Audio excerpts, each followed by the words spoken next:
En los años 50, China no podía fabricar ni un simple tractor.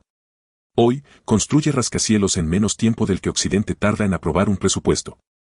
Y mientras Estados Unidos presume de libertad y Europa de cultura, Pekín presume de algo más peligroso, un plan milimétrico para no depender de nadie. Un plan que no busca conquistar territorios, sino mercados. Que no necesita tanques, sino chips. Y que está diseñado no solo para competir, sino para reemplazar al mundo que una vez la subestimó. Somos un colectivo de entusiastas de las grandes historias del dinero, economía, finanzas y similares, que en cada video te entregamos el research más riguroso. Contamos con el apoyo visual de herramientas de IA, aunque somos nosotros quienes estamos detrás del research y el guión de los videos. Agradecemos tus likes, shares y suscripción. Ahora sí, te decía. Todo comenzó con una frase que sonó más a confesión que a discurso. Podemos fabricar mesas y sillas, teteras y tazas, pero no podemos fabricar un solo automóvil, avión, tanque o tractor. Era 1955. Mao Zedong describía un país derrotado por la guerra y desnudo de industria. La República Popular China apenas respiraba. No tenía acero de calidad, ni fábricas de precisión, ni ingenieros que pudieran construir motores. En el tablero global, China no era una potencia, era un aprendiz. Pero 70 años después, ese aprendiz ha superado a su maestro. Hoy, la mayoría de los objetos que rodean al ciudadano promedio occidental, desde su iPhone hasta el microchip de su automóvil eléctrico, pasan por una cadena de producción china. Sin embargo, detrás de ese éxito hay una paradoja que pocos se atreven a mencionar: China sigue dependiendo del mismo Occidente al que dice desafiar. Los estrategas de Pekín lo saben. Lo llaman los 35 cuellos de botella, puntos débiles en su imperio industrial que podrían frenar su ascenso. Y lo que viene a continuación es su plan, tan silencioso como brillante, para romperlos uno por uno. Los fantasmas de hierro. Cuando Mao inauguró en 1958 la fábrica de tractores número 1 en Luoyang, aquello no era solo una planta, era un manifiesto. El primer tractor chino, el Dongfang Hon, el este es rojo, salió de la línea de producción como si fuese un acto de fe. No importaba que el motor fallara o que las piezas se desgastaran en semanas. Lo importante era que China había nacido industrialmente. En aquel momento, la URSS se convirtió en el hermano mayor que prestaba manuales, ingenieros y modelos de planificación. Pekín copiaba planos soviéticos sin pudor, convencido de que el comunismo podía fundirse con acero. Durante la década siguiente, el país levantó 156 megafábricas diseñadas para producir de todo, desde turbinas hasta explosivos. Pero la tragedia llegó disfrazada de ambición. El gran salto adelante. Esa campaña que prometía convertir a China en una potencia de acero, terminó dejando millones de muertos por hambruna y un país con fábricas vacías. En su intento de acelerar la historia, Mao la estrelló. Y China aprendió la lección más cruel: sin tecnología propia, la ideología no sirve para fabricar ni un tornillo. Décadas después, mientras Occidente se sumergía en su era dorada de consumo y Silicon Valley inventaba el futuro, China sobrevivía bajo una economía cerrada y rural. Pero algo cambió en 1978, cuando Deng Xiaoping rompió el dogma y abrió las puertas al capitalismo sin llamarlo así. Su frase, enriquecerse es glorioso, fue la herejía que salvó al país. Lo que siguió fue un tsunami económico: millones de campesinos se convirtieron en obreros, los campos en fábricas y las fábricas en motores de exportación. A finales de los 90, mientras Estados Unidos soñaba con Internet, China soñaba con ser indispensable. Y lo logró. En el 2001 entró en la Organización Mundial del Comercio, un movimiento calculado que convirtió a Pekín en el corazón manufacturero del planeta. Pero esa victoria tenía letra pequeña: las piezas más sofisticadas, semiconductores, rodamientos de precisión, materiales compuestos, seguían viniendo de Japón, Europa y Estados Unidos. China podía ensamblar el mundo, pero no podía diseñarlo. Y esa herida, silenciosa y profunda, se convertiría en el nuevo motor de su estrategia global. Los 35 enigmas de Pekín. En 2018, un periódico oficial del Partido Comunista, el Science and Technology Daily, publicó algo que parecía rutinario: una serie de 35 artículos técnicos sobre la industria nacional. Pero tras esa fachada aburrida se escondía un documento estratégico que Beijing no pensó que Occidente leería. Un analista de la CIA retirado, Van Murphy, lo tradujo y condensó en un reporte interno que circuló por think tanks de Washington y Londres. China había hecho una autopsia de sus propias debilidades. Lo llamó los 35 cuellos de botella. Y la lista era tan precisa que sonaba a confesión. Entre los puntos críticos estaban los semiconductores avanzados, los rodamientos de bolas de precisión, los láseres industriales, los materiales de fibra de carbono, los software de diseño aeronáutico y hasta los sistemas de control para reactores nucleares. En otras palabras, los nervios del mundo moderno. Occidente, al leer el informe, sonrió. Por primera vez en décadas, el dragón mostraba sus costillas. Pero en Beijing, esa sonrisa ajena solo confirmó algo, que el enemigo estaba mirando justo donde ellos querían. Porque aquel diagnóstico no era un acto de debilidad, sino la base de un plan a 30 años. El presidente Xi Jinping, pragmático y paciente, entendió que China no podía ganar por velocidad, sino por persistencia. Mientras los gobiernos occidentales cambian cada 4 años, China planifica en bloques de medio siglo. Así nació su doctrina industrial más ambiciosa, Hecho en China 2025, un programa que no buscaba competir, sino reemplazar a las potencias tecnológicas en sus propios dominios. El plan apuntaba a 10 sectores clave, desde la robótica hasta la biotecnología, desde los trenes de alta velocidad hasta los sistemas aeroespaciales. Y detrás de cada objetivo, un mensaje crudo: nunca más dependeremos de nadie. Estados Unidos reaccionó como si le hubieran mostrado un espejo. En 2019, bajo la administración de Donald Trump, comenzó la guerra comercial. Subió aranceles, bloqueó a Huawei, sancionó a ZTE y restringió exportaciones de chips a China.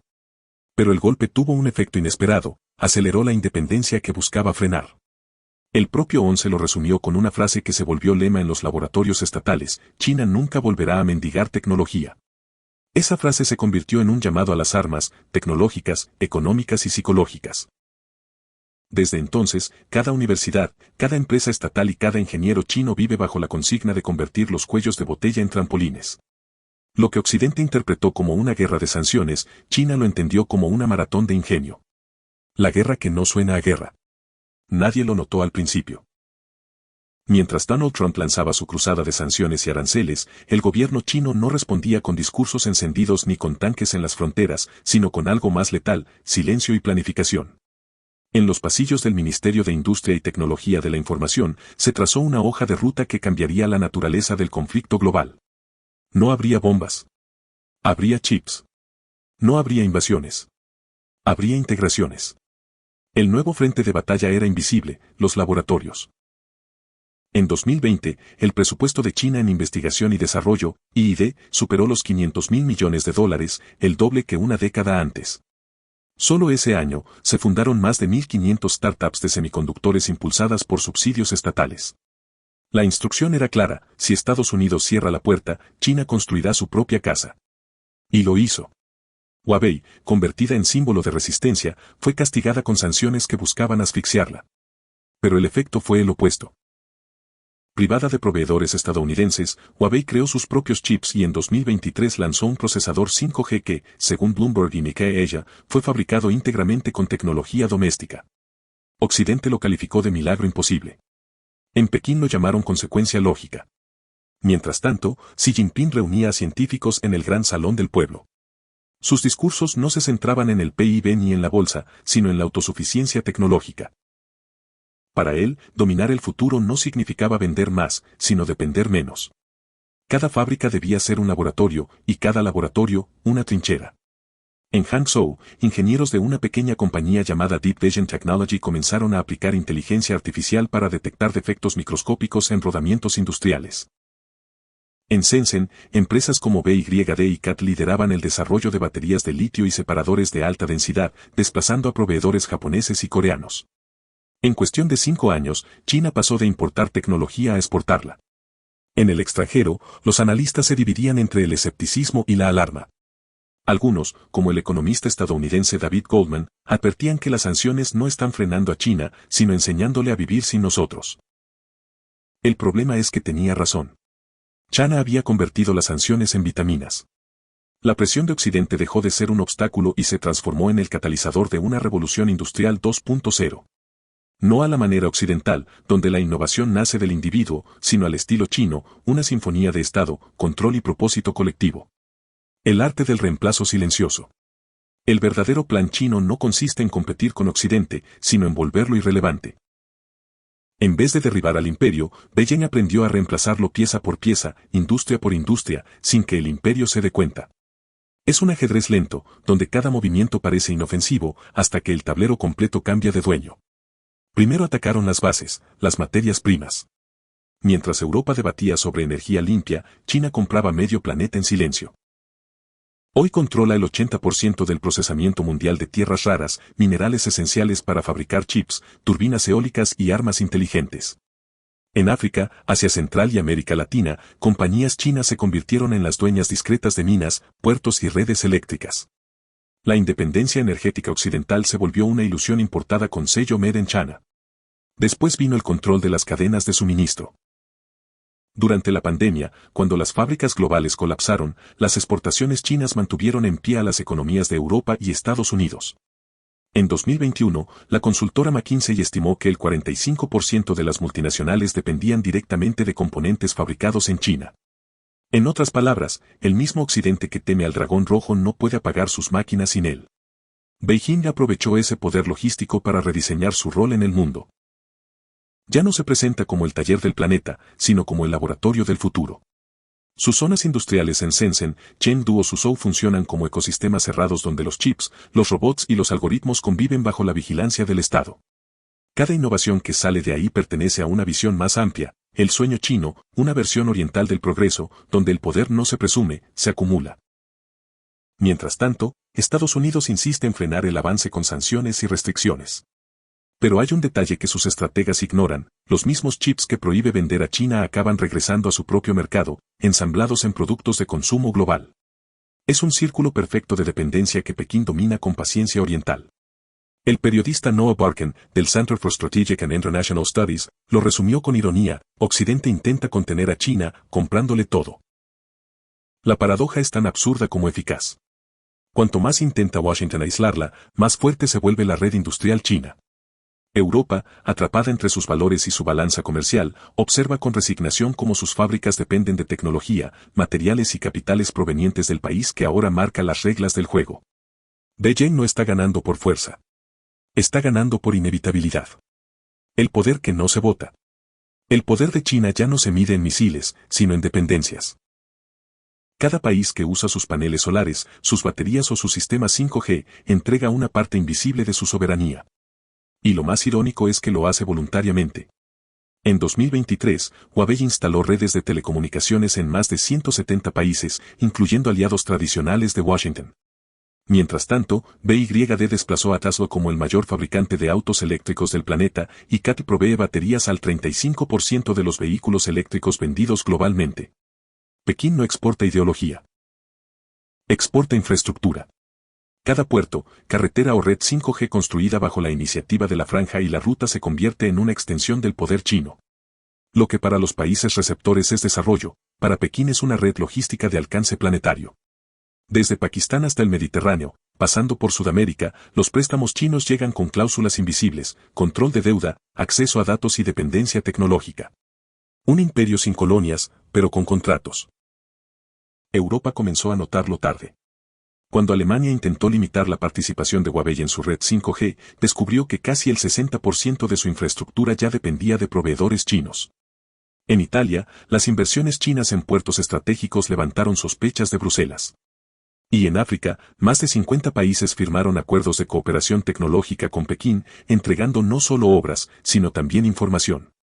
Estados Unidos, por su parte, ve cómo su dominio financiero se erosiona.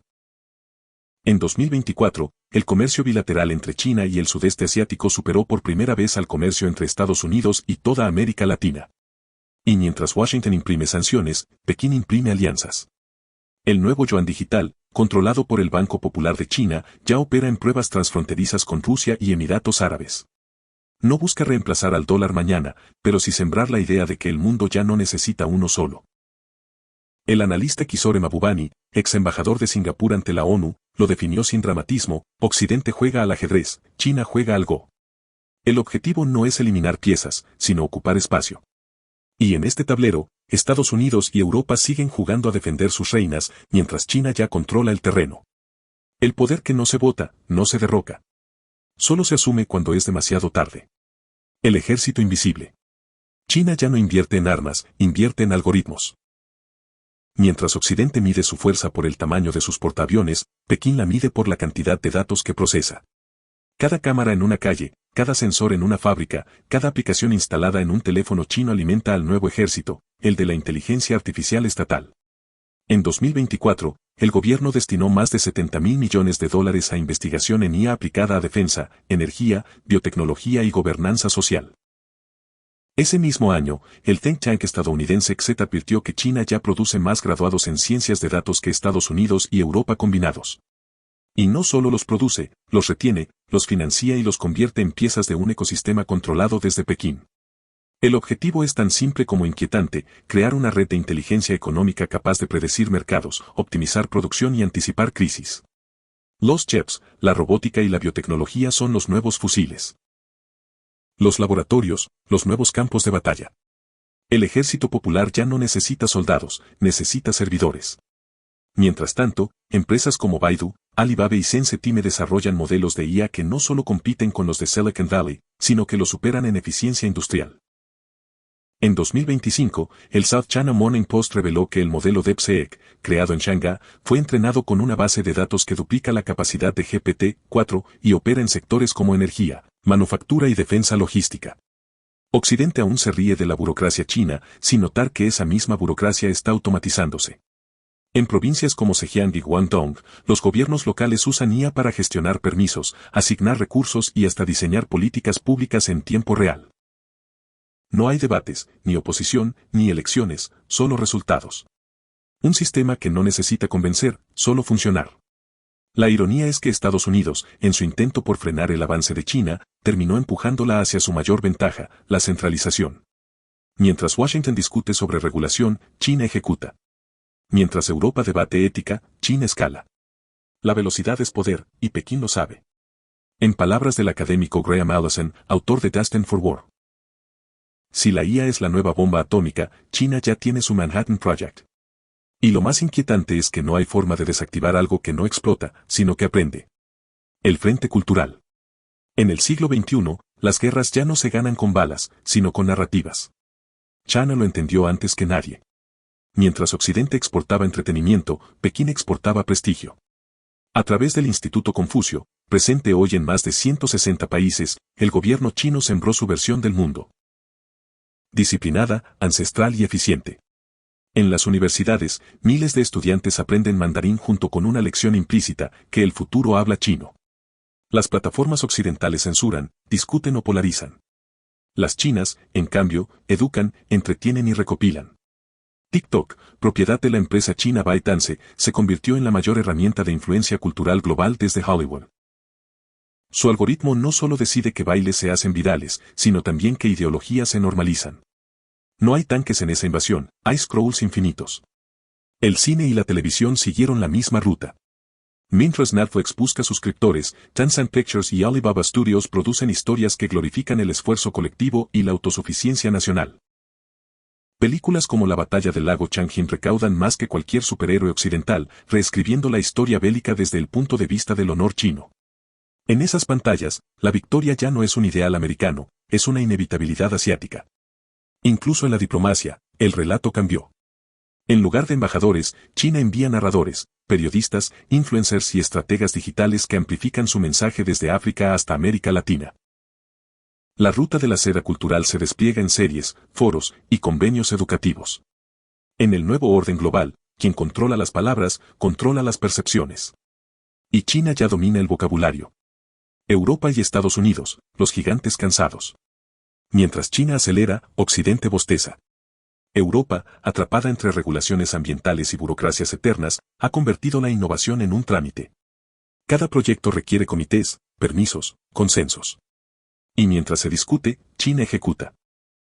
En Alemania, la mitad de los paneles solares instalados son de origen chino. En Francia, las baterías eléctricas llevan componentes fabricados en Guangdong. La independencia energética europea terminó tercerizada. En Estados Unidos, la situación no es menos paradójica. La nación que inventó Internet ahora teme perder el control de su propia red. Silicon Valley, que alguna vez fue símbolo de genialidad, hoy depende de fábricas en Taiwán y proveedores en Shenzhen. Los chips que dan vida al iPhone o al F-35 nacen a miles de kilómetros de California. El país que predicó el libre mercado, ahora pide subsidios para no quedarse atrás. El American Chips Act, aprobado en 2022, intentó revivir la manufactura local. Pero reconstruir décadas de desindustrialización cuesta más que dinero, requiere paciencia, algo que China tiene en exceso. Mientras Washington intenta fabricar fábricas, Pekín ya está fabricando el futuro. La velocidad, otra vez, se impone al discurso. Europa y Estados Unidos todavía conservan el talento, la ciencia y las marcas. Pero les falta lo que China aprendió a cultivar durante décadas de carencia, hambre estructural. En Occidente, la comodidad reemplazó la ambición. En Oriente, la memoria del hambre se volvió política de Estado. Y esa diferencia, invisible en las estadísticas, podría definir quién dicta las reglas del siglo XXI. La trampa de la dependencia. Mientras Occidente discute sobre reducir riesgos y diversificar proveedores, el resto del planeta ya vive dentro del ecosistema chino. En África, los préstamos de Pekín superan los 160.000 millones de dólares y casi la mitad de las grandes obras públicas están financiadas por bancos chinos. En América Latina, naciones como Brasil, Argentina o Perú venden minerales, litio y soja a cambio de infraestructura. La relación parece simétrica, pero no lo es. Quien controla la deuda, controla el futuro. La llamada diplomacia del cemento convirtió a empresas como China Harbor y Power China en instrumentos geopolíticos. Cada puerto, cada presa o ferrocarril construido bajo su bandera incluye cláusulas que garantizan mantenimiento, repuestos y supervisión técnica durante décadas. Es decir, dependencia perpetua con apariencia de desarrollo. Ni colonias ni invasiones, solo contratos imposibles de romper sin consecuencias financieras. Incluso los países más reacios han caído en la red. Arabia Saudita, Israel, Egipto y Turquía firmaron acuerdos con empresas tecnológicas chinas para digitalizar sus gobiernos. En México, compañías de vigilancia urbana importan cámaras y software de reconocimiento facial de Hikvision. Y en Sudamérica, las redes 5G instaladas por ZTE ya conectan a millones. El planeta funciona, literalmente, con tecnología fabricada en el país que busca independizarse del mundo. La ironía final es que nadie puede prescindir de China sin colapsar su propio sistema. Los mercados la critican, los políticos la temen y los consumidores la financian. Es la trampa más elegante de la historia moderna, una telaraña económica donde todos participan, pero solo un jugador conoce el centro. El nuevo mapa del poder. Mientras Washington intenta preservar su hegemonía y Bruselas busca consenso, Pekín redibuja el planeta. En Asia, la Organización de Cooperación de Shanghái amplía su influencia desde Rusia hasta Irán. En África, proyectos de energía y telecomunicaciones consolidan una red de aliados económicos. Y en Medio Oriente, China media acuerdos entre enemigos históricos, convirtiéndose en árbitro donde antes solo observaba. La diplomacia occidental, basada en sanciones, parece anticuada frente a la eficiencia comercial del yuan. La alianza tecnológica entre China, Rusia e India marca el inicio de un orden multipolar que ya no gira en torno a Washington. Cada año, más países comercian en monedas locales, reduciendo la dependencia del dólar. Según datos del Fondo Monetario Internacional, la participación del dólar en las reservas mundiales cayó del 71% en 1999 al 58% en 2024. El resto lo ocupan, poco a poco, el yuan y otras divisas regionales. El poder financiero comienza a hablar varios idiomas. En paralelo, las rutas marítimas y digitales controladas por empresas chinas se convierten en corredores estratégicos. Desde el puerto de Gwadar en Pakistán hasta el Pireo en Grecia, Pekín controla puntos neurálgicos del comercio mundial. No necesita invadirlos, basta con financiarlos. Donde Occidente ve infraestructura, China ve geografía funcional. La nueva forma de territorio. Así se configura un mapa donde el poder ya no depende de la fuerza militar, sino del flujo. Energía, datos, créditos y logística orbitan en torno a Pekín, mientras Occidente intenta adaptarse a un mundo que ya no diseña. La supremacía no se pierde con guerras, sino con relevancia. Y China lleva años escribiendo, en silencio, los nuevos límites del planeta. El siglo del silencio estratégico. China ha alcanzado lo que parecía imposible. Desafiar el orden global sin disparar un solo misil. Pero cada victoria tiene un precio. Detrás del brillo de los rascacielos y los récords industriales, el país enfrenta sus propias grietas, una población que envejece aceleradamente, una juventud desmotivada por la competencia extrema y un sistema financiero inflado por deuda estatal. El milagro económico que asombra al mundo podría, si no se controla, devorar a su creador. El control absoluto que impulsó su éxito también amenaza su flexibilidad. La censura sofoca la crítica y la innovación florece solo hasta donde lo permite el partido. Miles de emprendedores abandonan el país en busca de libertad creativa, mientras la demografía se convierte en un reloj en cuenta regresiva. Para 2050, 1 de cada 3 chinos será mayor de 60 años. La potencia del futuro carga con el peso del pasado. Sin embargo, Pekín sigue avanzando. No por impulso emocional, sino por cálculo. Su estrategia ya no es competir, sino resistir. No necesita ganar cada batalla, solo asegurarse de no perder la guerra del tiempo. Esa paciencia, incomprensible para Occidente, se ha convertido en su arma más poderosa. El siglo americano terminó sin un disparo, el siglo del silencio estratégico acaba de comenzar. El ruido de los discursos democráticos, las cumbres y las sanciones se desvanece frente a la constancia china. En un mundo que premia la velocidad, Pekín apuesta por la duración. Mientras otros cambian de presidente, China mantiene su curso. No conquista con soldados, sino con algoritmos, préstamos y promesas. Y quizás, ese sea el verdadero fin de la guerra, cuando un país deja de imponer su modelo y el resto, sin darse cuenta, empieza a imitarlo. Así se cierra la historia de una revancha que no necesitó violencia, solo memoria. La pregunta que queda es incómoda. ¿Y si el siglo XXI no pertenece a quien más grita, sino a quien mejor sabe callar? El ascenso de China no es solo una historia de poder, sino una lección sobre paciencia, control y propósito. ¿Crees que este modelo terminará reemplazando al occidental, o colapsará bajo su propio peso? Suscríbete para más historias donde la economía se convierte en estrategia y comparte este video si crees que el silencio, esta vez, habla más fuerte que las bombas. No olvides que tu feedback es muy importante, porque nos permitirá mejorar nuestras siguientes entregas. Gracias por quedarte hasta el final.